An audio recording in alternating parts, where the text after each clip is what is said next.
Yeah, we're soul sisters. Together we gon' make sure that you know Jesus. Right now could be your breakthrough. Just come join with us. 'Cause the Spirit might just make you yell out, Lord Jesus. Right here on the Godly View. Hey y'all, we're back. Coming to you again, live and in the flesh. I am Jessica Renee, your neighborhood therapist. We're coming to you. I'm coming to you from out of Bowling Green, Kentucky, and I am a mother of one. I enjoy long walks on the beach. I enjoy. No, I'm just playing with y'all, but I do enjoy going to the beach. Okay, but yeah, so that is a little bit about me. I'm happy to be here again with my Godly View family. It's always a good time when we link up, when we get together. Our main goal is to show you and talk about a godly view to things. Also, to also present to you women of color in a positive light. Right, we're out here doing good things, and the media can show us in not so nice light. So, but we're here to dispel this myth that there are godly women out there. There are godly women of color. And we're just a few of them, a very small snippet, but we're everywhere, okay? But yeah, so I'll pass it on over to my co-host. Hello. I am Andrea Lynette Perry. I am your purpose pusher, pushing you into purpose with prayer and affirmations, letting you know that purpose can be revealed through God's word and you can find yourself in the word of God. Yes, I said it. You can find you in the word of God. I am so excited to be here yet again with my lovely sister and my Godly View fam.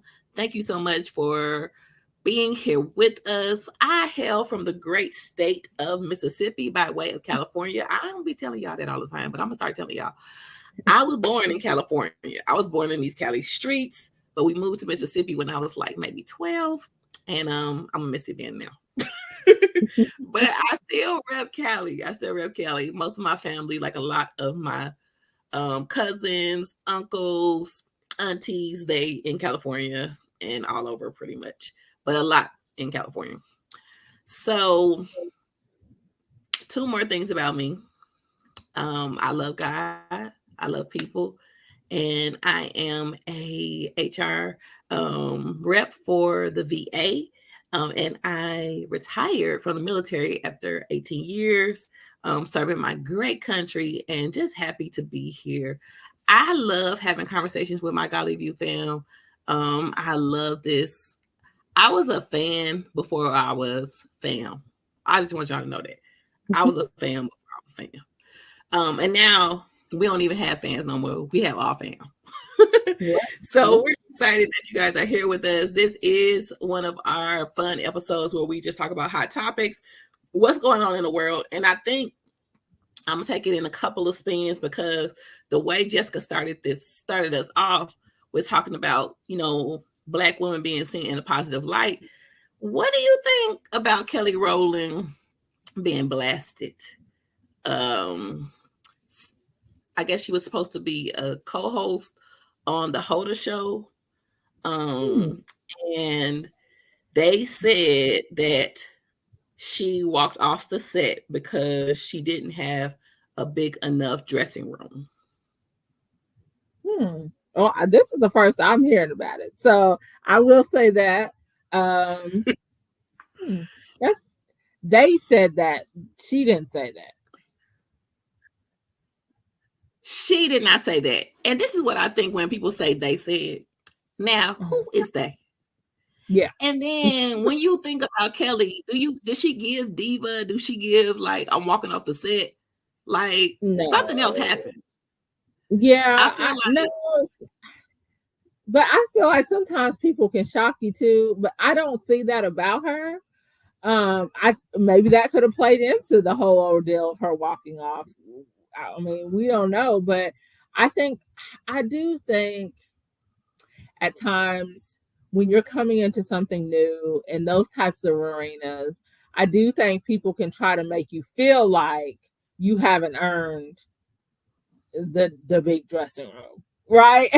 And we all know there's levels to any job that you enter into, right? You're not coming in there just like telling the CEO what to do when you're entry level. But I do think sometimes, I think especially in that industry, it would not surprise me if she was made to feel like you got to earn being here, and don't think just because you're Kelly Rowland that we're going to give you anything for free, like Wow. or whatever. I do think that there's a possibility that could play into it. Now again, I'm just little old me. I'm not in that industry. I'm not in that field. I was not there. So I don't know. But she does not strike me as the type to just be like, you did not pick out all the red M&Ms in my M&Ms today and leave it. She doesn't strike me as that type. You And did so, not. I don't see that. But again, I think She was sometimes like, people shock you. yeah. I feel like so Marlon Wayans came up and he basically let everybody know that that's not who she is. Okay. And whatever these people are portraying, they're liars. Mm, mm, And he's like, he knows her. This is not something that she would do. yeah, And I feel like a lot of times we have these big sayings like protect black women. And when yeah, he did that, I was like, yes, yeah. Yeah. yes, yes. Mm, And I feel like even if she did do it, I feel like it was more to it. Like it yeah, wasn't just about the dressing room. yeah, They yeah. was doing there was shading her. Something was being done the wrong way. I feel Mm, like we get the headline, the catchy headline, and not the full story. right. Yeah. And I think that's done that way with a lot of people of color in the industry again, because and then women, because they expect that nobody's gonna run to their aid or whatever, or like, if sometimes I think it's like we need to get out in front of this, because if they find out we're wrong, then we're canceled or we're done, kind of thing. So I don't know. I mean, yeah, she doesn't strike me as that type. I've got to hold the reservation that people can surprise you, but I'm not. I don't feel like she is that. I don't. I don't know. We just gonna leave it at that. I don't know. Okay, so pivoting from what you don't know, I do kind of want to get into another hot topic that I seen floating around these interwebs, shade room preferably. So they had this um I'm gonna read it. I'm gonna Okay. read it. It says a Phoenix woman was forced to vacate her apartment and is now searching for answers after random men began showing up at her door unannounced and trying to gain entry to her home. Deanna Chewing claims that not only were these men showing up with expectations of sex, but but address her address had been shared on an anonymous gay hookup app called Mm. Sniffles. Despite reaching out, I'm sorry, y'all, if this is too much, y'all let me know. Despite reaching out to her apartment complex and the police for help, Chewing claims the issue only got worse. Should her apartment complex be held responsible? And what authorities do we call to present these types of future Mm. allegations? Mm. Woo, that's a lot. I probably would want to move out anyways, Girl, Um, as soon as somebody come knocking on my door talk about they want sex, hold on. Where's my new key? I ain't staying here. yes, man, wow. But my guess is like somebody, people play too much. Can I start there? People play too much because what you share first she needs to contact the site Address. and let them know that this information was shared without, like, she could sue some people for real. I don't know, she could, like, to get them take it down. Like, we don't know who put it up there. Somebody could have been playing about somebody else, put the wrong address, and it just ended up being hers. But I don't think the apartment owes her anything because they had nothing to do with her address being given out, unless they did, unless it was somebody working there. You get what I'm saying? Like, the apartment has no liability Now, because somebody in the comments, go ahead.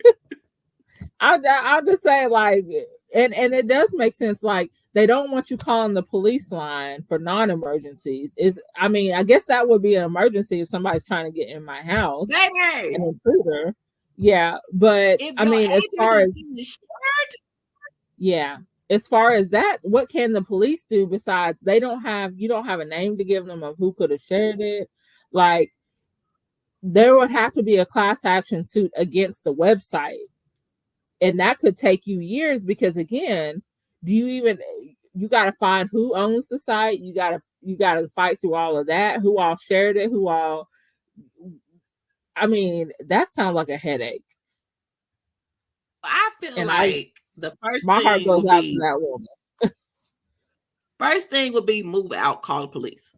And Yeah. the police should either do surveillance, because isn't this criminal behavior, or is this okay for people to just show up and want sex at people's houses? It is, because are they doing anything wrong by coming to your door? No. If they're trying to force themselves in, then you have a forced entry. But if they're just coming and knocking on your door, it's the same as Grubhub dropping off something at my door. I can't arrest nobody for dropping off food. You know what I'm saying? Like, or they picked the wrong place. But I think the police have gotten so scared to do anything anymore in certain situations because of all the heat 2020 brought and 2019 brought, that they really are hands off with a lot of situations. But there's not really anybody to catch that overflow either.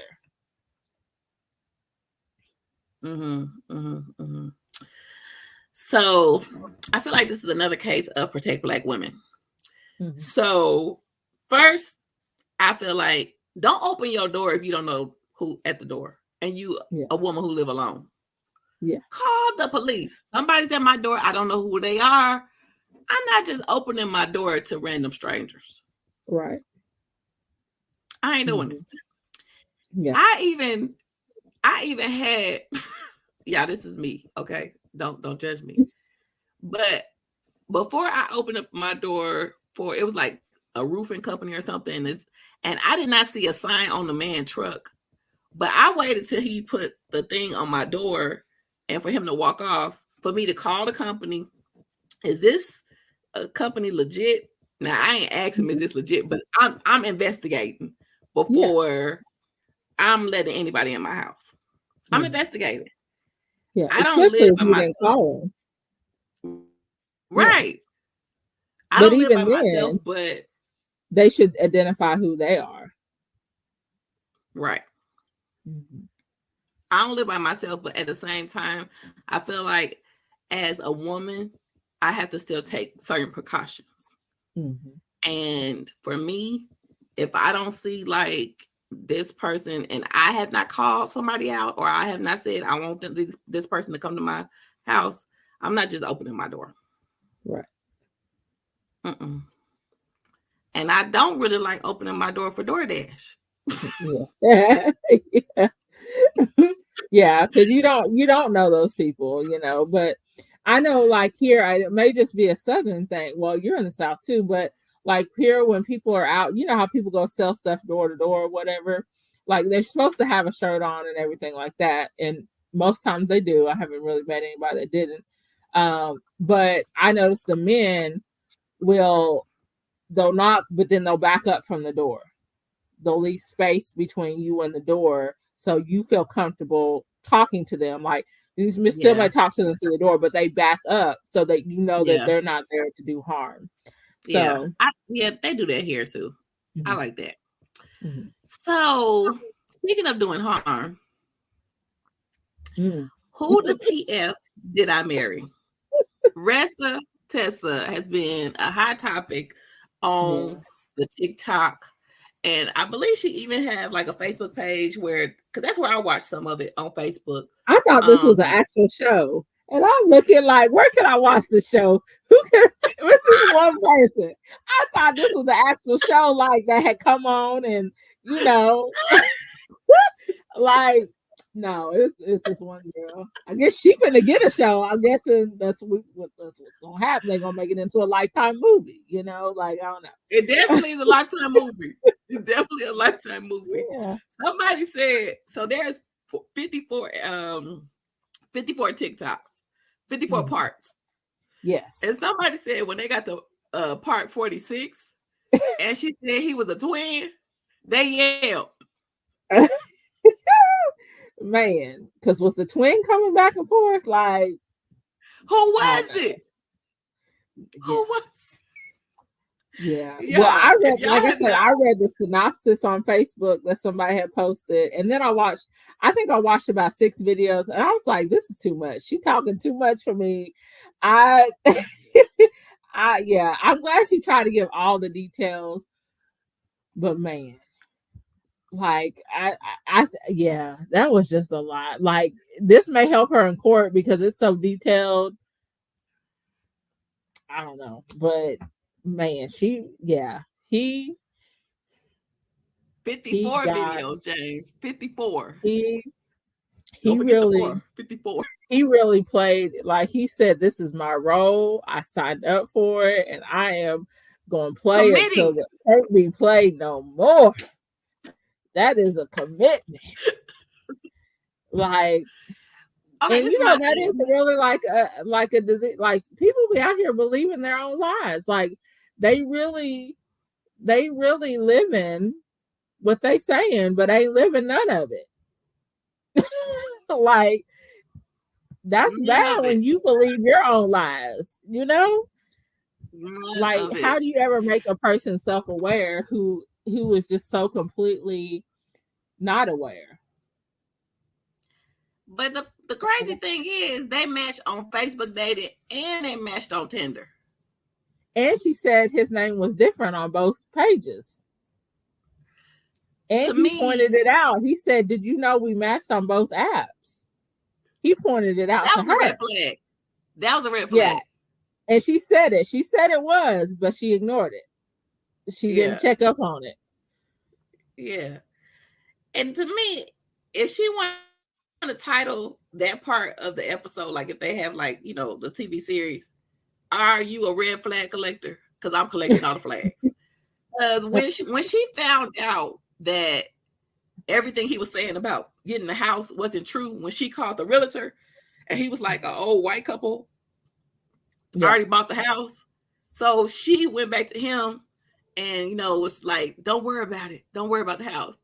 Like, she not only even let him know, like, I know you lying. Like, you ain't got to do this.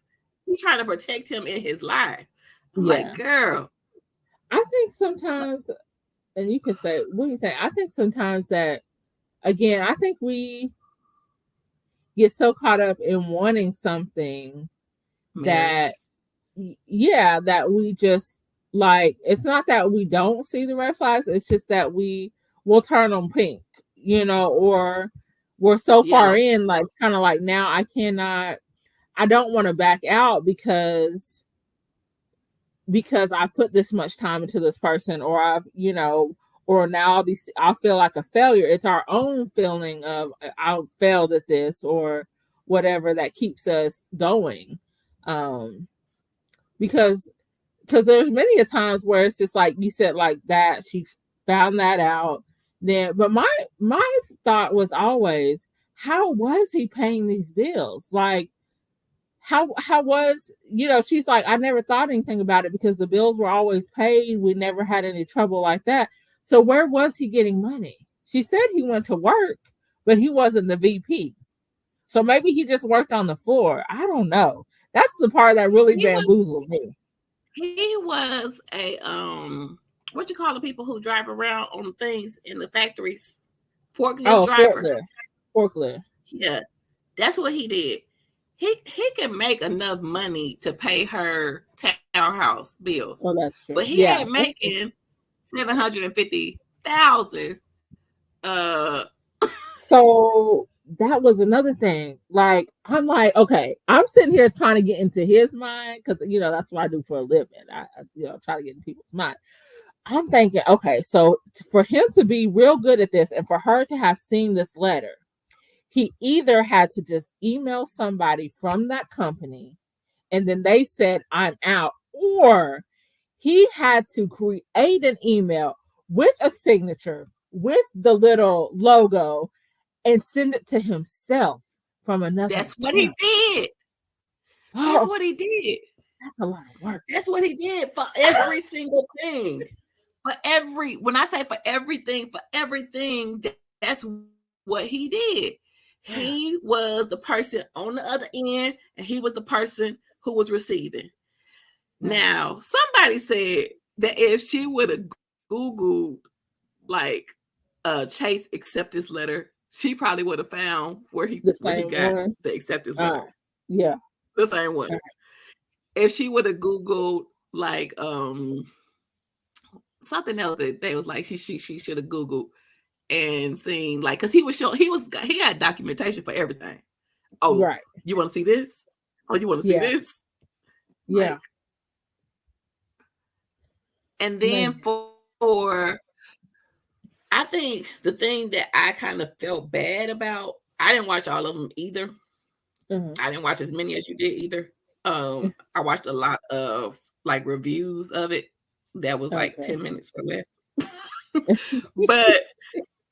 but what I would say is I feel like after the third video that I watched of her, and not the reviews, I feel like a lot of women, especially church women who are in the church, that have this glamorized view of marriage, and they don't understand the opportunities that singleness brings and the peace that you have in your single season, to me, that can't be denied. And that we cannot get so happy because somebody is paying for some tires. Yeah. Because she went from him, first date, knight in shining armor, she's on the side of the road, him pulling out his car, paying for the tires, till let's quarantine together. Mm-hmm. Like, how? Yeah. How did we get here so quick? And then by date 2 and 3, y'all talking about marriage. Well, I feel like she did admit that down the line in one of the further videos that she got used to, she also kind of dismissed a lot of things because she got used to not having to be the provide, like she got used to basically be able to have like a soft life, right? She only had to worry about X, Y, and Z bill, and he did majority everything, right? He took care of majority of other stuff, and that took a load off of her, and she enjoyed that. But as women, in our 30s and 40s, when are we going to get to the point where that is not as appealing as really seeing the person's character? Mm-hmm. When are we going to get to the point of where, yes, we want to be taken care of. Yes, but this is, to me, it's a different time. It's a different day. And we got to get more serious about looking at men's character and if they're lying blatantly and you know it, what else are they lying about? And for him, it was everything. Yeah. From Yeah. him talking about that he talked to his friends and his brother on the phone. Like, you making up that you talking to your friends? Yeah. I think Why? that people, I think it's just like Matthew on The Love Is Blind, right? He knew when he had AD, right? He knew when he emotionally had her, and he said the things and did the things to keep her gotten, right? Until he slipped up and did it with everybody, right? And so, but in this case, the people that he had done it with were miles apart. He had married two different people 2 different times and did the same thing. And so, and also for me, one of the other things I thought about with her is y'all are this far in and you still haven't met any of his family. That's a red flag right there. But he says he's talking to them on the phone, but there was no plan to meet them. But the reason why I think it was okay for that was because it was during COVID. But still, so that wouldn't be. My thing is, I still like, why can't we video call your mom or your grandma or whoever, your brothers and sisters, so I can at least see them, have a virtual meeting? Like she says she never talked to them on the phone either. Yeah. Go ahead. Yeah. So that would be another question for her. Is it for her? Is she withdrawn, or is she? Does she have friends? Like, is she? She does. Did she talk about that? She said, "I called my friend on our first date, telling her how excited I was. I was about to go on a date with this guy." So yeah, she did have a life. It wasn't like she was just a hermit and he came along and swept her off her feet, in a sense that, oh, now I have somebody, like I have a friend too, kind of thing. It sounds like she had a life before meeting him, like, and she was doing well on her own. But she loved being taken care of. She loved being taken care of. I would too. You know what I'm saying? Like, I would too. But like you said, there's no way I'm gonna meet you once and then I'm gonna say I'm gonna live with you. We can still talk to each other through quarantine. I should still go over to your house. the roads ain't closed. But that goes back to me, to her having friends, because she was like, I don't want to quarantine alone. Yeah. And then with her, another sad thing for me was her miscarrying the baby. Was like, this is a lot. Mm-hmm. Yeah, a lot came. But I think about that. God said, when you get to the counterfeit, you'll go through things that you aren't supposed to go through. When you get with the counterfeit of what He has for you. Okay. Listen, this is a breakthrough moment. When you get, write that in the comments. Somebody, you watching live, you watching my replay. If this is a counterfeit, say it again, sis. Because God said, like, when you get with the counterfeit of what God has for you, you'll go through things that you were never meant to go through. Ooh. Now, I don't know if this was an ending spot or not, but I feel like this is a Selah moment. If you have ever been with the counterfeit and you remember some of the things that you had to go through, I raise my hand. And you realize the reason why I'm going through this is because this is a counterfeit. To me, that is a moment where we reflect and where we really need to lean into the Holy Spirit. Like, don't ignore the red flags. Don't ignore the yellow flags. Don't even ignore the green flags, because I feel like sometimes we collect the red flags and we don't even see any green flags. Mm-hmm. So if we're collecting red flags and not seeing green flags, that means that we need to retreat. Because this is a counterfeit. Mm-hmm. And then, my friends, I don't know where James is, but he about to come up on here and he about to tell us. That was a word right there. That was a word. When you are with the counterfeits, you are missing what God has in store for you. That's real. Mm-hmm. That is real. And that is definitely about to help somebody. Because if all of us are honest with ourselves, we have dealt with counterfeits, whether it's a friend, whether it's be in relationships, and you're wondering why you're going through so much crap with them, and then you're wondering like, then when you look back, you're like, oh, now I get it. Mm-hmm. I get it now. I understand why I had to go through right now. It was because you wasn't meant to go with me to that next chapter.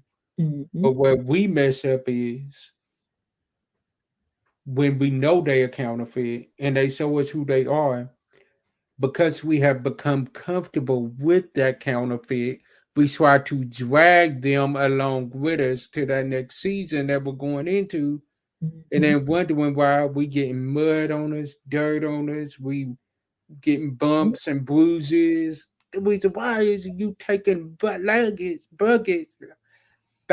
with you that you ain't supposed to take. Right. Yep. So we appreciate y'all walking with us on tonight. On this episode. We definitely have so much more in store for you all. I promise y'all, this year the devil been trying it on every hand, but one thing that my sister Andrea said in our last episode, we coming out hands up.